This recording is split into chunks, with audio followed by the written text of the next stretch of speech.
Power rarely announces itself with chains. In ancient Babylon, it arrived wrapped in linen, perfumed with incense, and sung into place by priests who called it holy.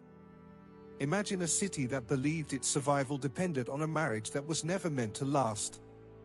A marriage where one partner was divine, the other replaceable.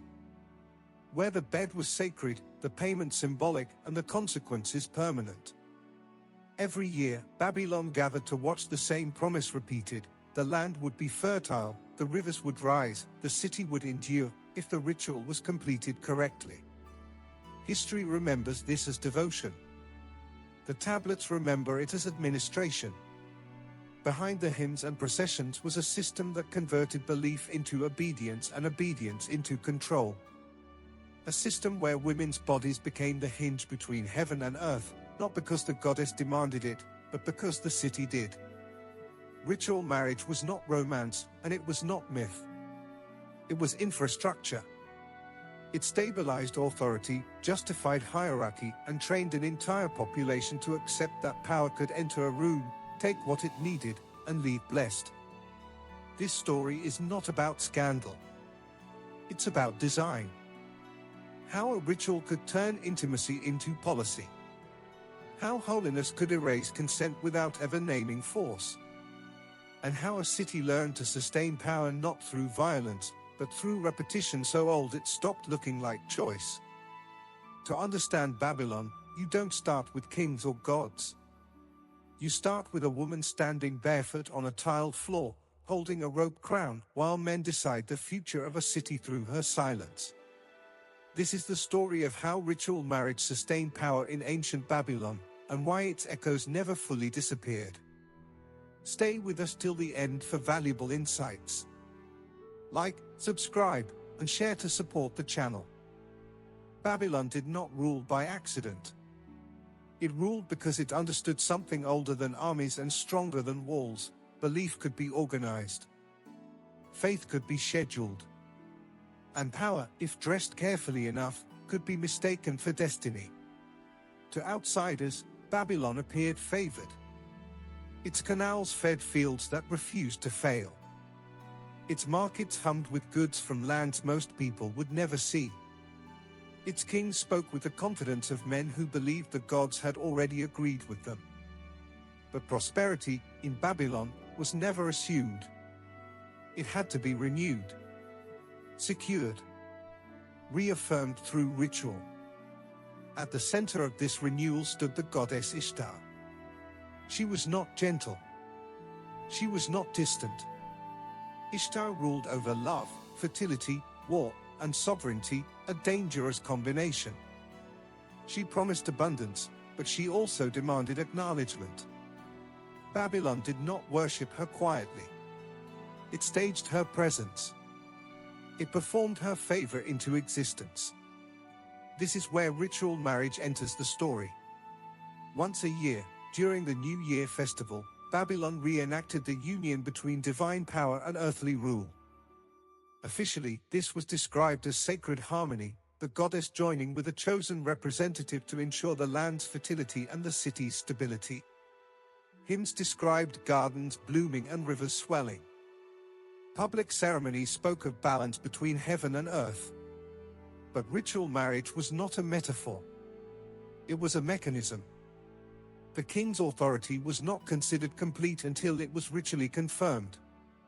The city's future was not secure until the goddess was symbolically satisfied. And satisfaction, in Babylon, was never abstract.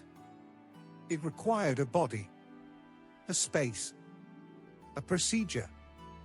What mattered most was not the myth itself, but how precisely it was enacted. Dates were fixed. Roles were assigned. Preparations were meticulous. This was not spontaneous devotion. It was policy carried out in incense and song. The temple oversaw everything. Temples in Babylon were not merely religious spaces. They were economic centers, legal institutions, storehouses, and administrative hubs. They owned land. They employed labor. They recorded transactions. The priesthood did not simply interpret the god's will, they managed it. Ritual marriage fit neatly into this structure. It transformed divine favor into something measurable: harvest success, political legitimacy, public reassurance. If the ritual was performed, the city could believe itself protected. If disaster followed, the fault could be redirected, an error in performance, not in belief. This mattered because it taught the population something crucial: survival depended on compliance. The ritual did not threaten. It did not need to. It framed itself as necessity. The city must endure.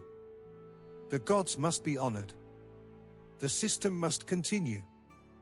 In that logic, individual cost disappeared. Somewhere inside the temple walls, while crowds watched processions and heard hymns echo through the streets, preparations unfolded quietly. Oil was warmed. Linen was laid out. Names were checked against tablets. The ritual was approaching, and everything had its place, including the woman who would make it possible. She was never the focus of the celebration. She was the condition. And Babylon built its power on conditions no one was encouraged to question. Babylon never called her a sacrifice. It didn't need to. The woman at the center of ritual marriage was described with careful language: chosen, prepared, consecrated. Words that suggested honor without ever promising agency. She was essential, yet interchangeable. Sacred, yet replaceable. The ritual could not proceed without her, but it never required her specifically. That distinction mattered. She was selected from within the temple system, often young, often trained from early adolescence. Some had been given by families seeking security. Others were born into temple households. A few may have entered willingly, drawn by the promise of status or protection. The system allowed for all of these paths, because it was not built on force alone. It was built on inevitability. Once chosen, her identity narrowed. She learned the hymns associated with Ishtar's myths, songs of union, fertility, and divine favor. She learned how to move slowly, deliberately, as if time itself bent around her. She was taught how to lower her gaze without appearing submissive, how to remain still without seeming absent. Every gesture mattered. Every pause carried meaning. This was not seduction. It was choreography. The temple framed this preparation as elevation. She was being refined, separated from ordinary life, made suitable for divine proximity. Clean linen replaced household cloth.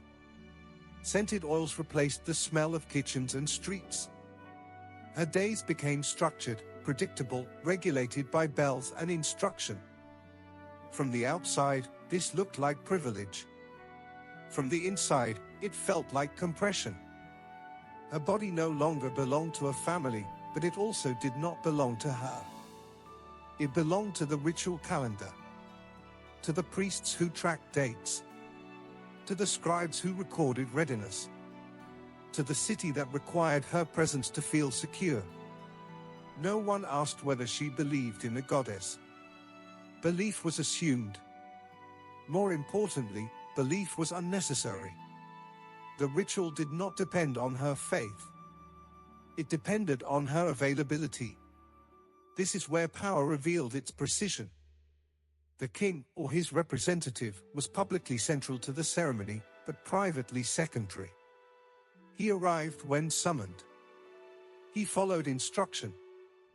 He fulfilled a role already defined by tradition. His authority was reinforced by the ritual, but it was not vulnerable within it.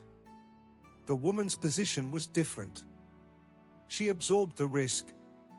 If the ritual failed, if floods came too early, if harvests faltered, if omens turned unfavorable, the blame could drift quietly toward the temple's inner workings. A mistake in preparation. A flaw in purity. A misstep no one would name aloud. She carried the ritual's burden without holding its power.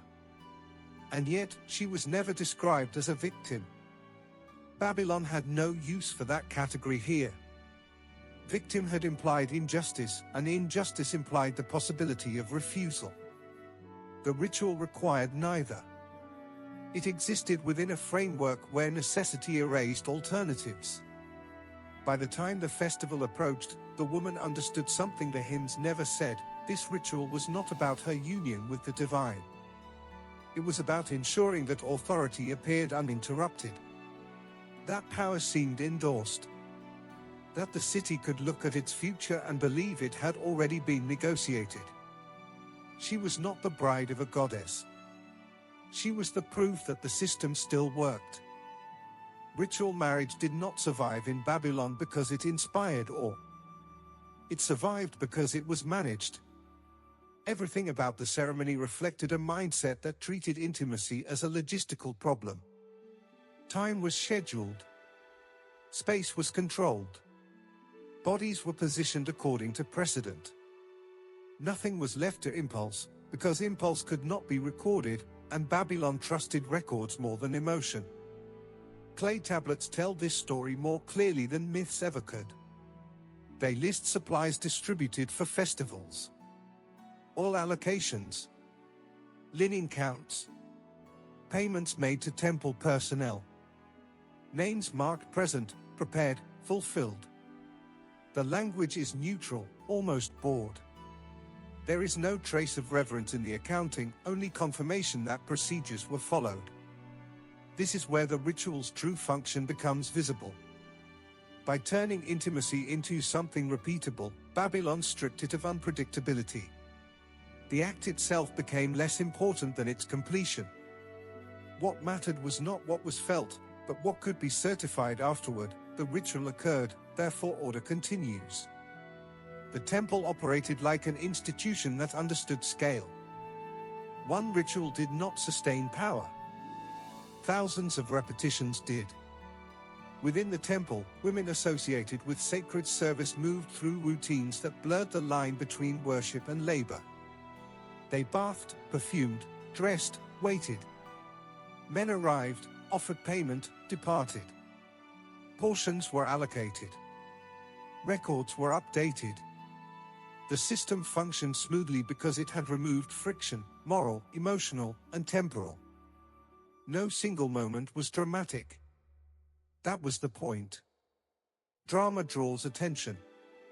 Attention invites questions. The temple avoided both. By embedding intimacy within daily religious operation, it normalized what might otherwise have required justification. Power rarely insists. It arranges. The administrative nature of ritual marriage also protected those who benefited most from it. Kings and elites could point to tradition. Priests could point to procedure. Everyone could point to the goddess. Responsibility dissolved into structure. Even refusal lost meaning inside this system. The ritual did not ask for consent because it did not imagine an alternative. Participation was assumed long before the woman reached the chamber. Her preparation, her presence, her silence, all were interpreted as agreement because disagreement had no recognized form. This was not coercion in the modern sense. It was something more efficient, a framework where compliance appeared natural. Over time, the ritual taught the city how to think. It reinforced the idea that stability required sacrifice, but never specified who should be sacrificed. It suggested that divine favor could be maintained through proper handling, like irrigation or trade. It trained people to accept that some lives existed primarily to support continuity. And because the ritual was sacred, questioning it felt dangerous. Not because of punishment, but because of implication. To question the ritual was to question the city's survival. To question survival was to place oneself outside the collective. So the ritual continued. Not loudly. Not brutally. But persistently. Intimacy became administration. Administration became tradition. Tradition became unquestionable. And through this quiet evolution, Babylon sustained power not by force, but by teaching its people what not to ask. Babylon did not rely on chaos to maintain ritual marriage. It relied on law. From the outside, the legal position of temple women appeared unusually strong. They could own property. They received wages or rations. They were protected from certain forms of abuse. Their status was recorded, recognized, and regulated. Compared to many women outside the temple, they seemed secure. That appearance was intentional. Law gave the system legitimacy without threatening its control. It created the impression of choice while quietly removing the possibility of departure. Protection existed, but only within the structure that required their presence. Rights were granted, but never in a way that led outward. This is what made the system durable. A woman attached to the temple was not enslaved, and she was not free. She occupied a legal space that looked stable precisely because it was sealed. On paper, she belonged to no man. In practice, she belonged to the institution. The law acknowledged her existence but refused to imagine her future beyond service. No tablet records a formal release. There are no documented ceremonies of departure, no provisions for reintegration into household life, no pathways back into ordinary society. Names appear in records, then thin, then vanish. The silence is consistent enough to be meaningful. The law did not need to threaten her to keep her compliant. It only needed to fail to imagine her leaving. This legal containment also insulated the temple from accountability. If the woman was harmed, the temple investigated. If disputes arose, they were handled internally. The same institution that benefited from her service defined the terms of her protection. Power prefers closed loops. Marriage, in ordinary Babylonian society, transferred a woman between households. It created alliances, obligations, descendants. Ritual marriage did none of these things. It bound a woman to a role without creating ties that could challenge the system. No husband gained authority over her. No children complicated inheritance. No family could reclaim her without violating sacred law. She became socially static. That stasis served the temple well. A woman who does not age into new roles, who does not generate new claims, who does not form external bonds, remains manageable. Her value is renewed only through continued service. And when her service ended, the law had nothing further to say. This is perhaps the most revealing feature of the system, its indifference to endings. The law carefully defined entry, status, obligation, and conduct. It showed little interest in decline, exhaustion, or disappearance. Once a woman no longer served the ritual's function, she passed beyond the law's concern. Not because she was punished, because she was no longer useful. Babylon's legal structure did not protect women from ritual marriage. It protected ritual marriage from women. It ensured that the system could persist without interruption, challenge, or memory. Power does not always announce itself as domination. Sometimes it appears as paperwork that never includes a door. Babylon did not erase women loudly. It erased them efficiently. There were no public endings for those who served the ritual. No closing rites. No spoken acknowledgements. The system did not mark completion because completion implied closure, and closure invites reflection. Instead, service simply thinned until it was no longer recorded. The tablets tell this story without emotion. A woman's name appears regularly at first, tied to distributions, preparations, ritual readiness. Over time, the reference is slow. Fewer entries. Smaller notations. Then nothing. No explanation. No transition. The absence is clean. This was not neglect. It was design. By refusing to record endings, the temple prevented questions from forming. Where did she go? What became of her? Was she rewarded? Was she discarded? The system offered no language for these inquiries, so they dissolved before being asked. Memory is dangerous to power when memory becomes comparison. If one woman's fate could be tracked, another might wonder if hers would be different. If endings were acknowledged, expectations would form. If expectations formed, disappointment could follow. The temple avoided all three by letting silence do the work. Older women did not instruct the younger ones on how things ended. They spoke instead of endurance, necessity, acceptance. They framed survival as wisdom. Not hope. Hope suggested an outcome, but adaptation. Those who lasted learned how to disappear in pieces. First, ambition faded. Then identity. Then the sense of future. What remained was function. A role repeated until repetition no longer required thought. The ritual did not break women. It wore them down gently enough that no fracture point could be named.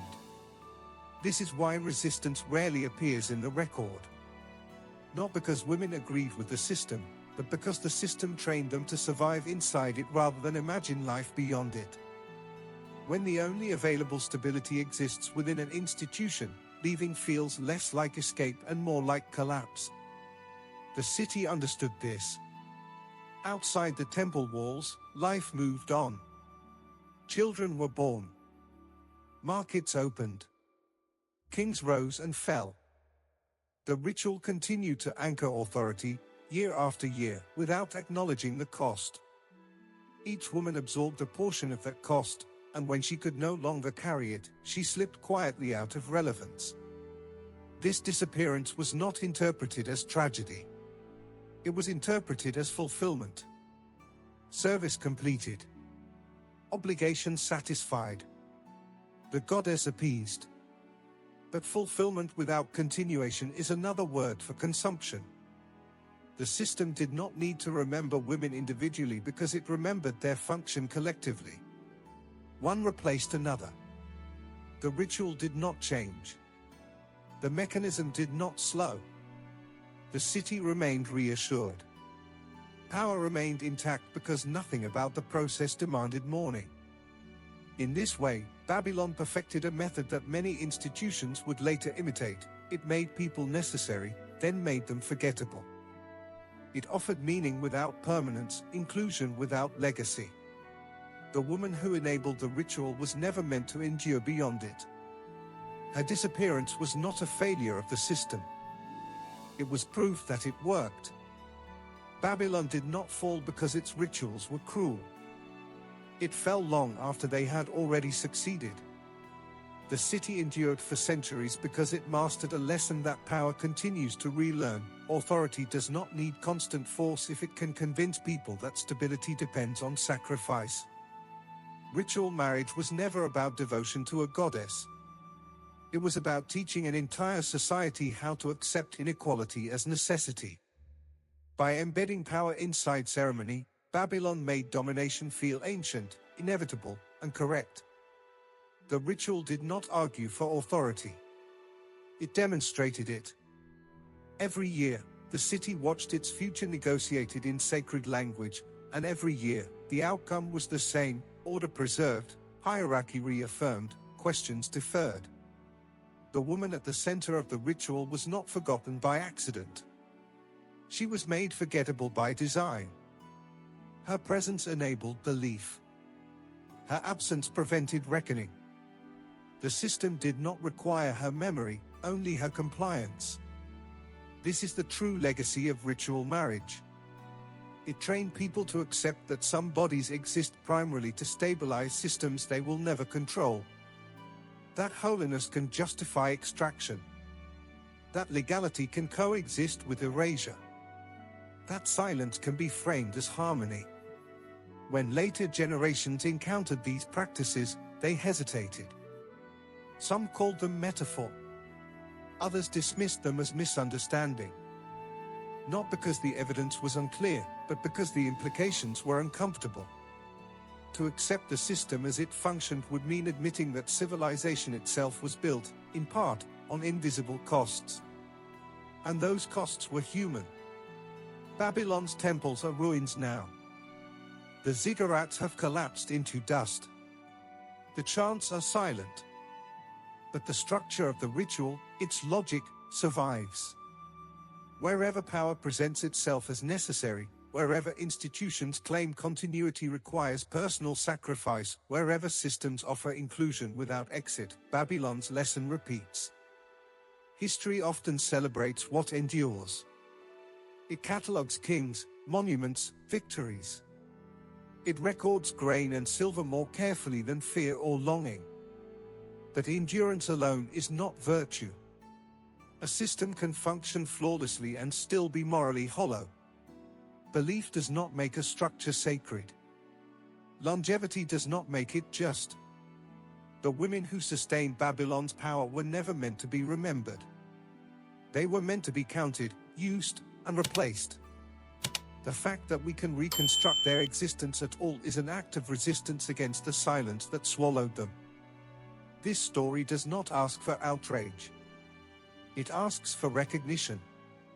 Recognition that power, when left unquestioned, learns how to dress itself as destiny. Recognition that rituals can preserve order while consuming lives. Recognition that the past is not distant, it is instructional. Babylon shows us that the most dangerous systems are not the ones that terrify, but the ones that normalize. The ones that work smoothly. The ones that never need to explain themselves. And once you see that, you understand the final truth this story leaves behind. The ritual did not sustain the goddess. The goddess sustained the ritual. And the ritual sustained power.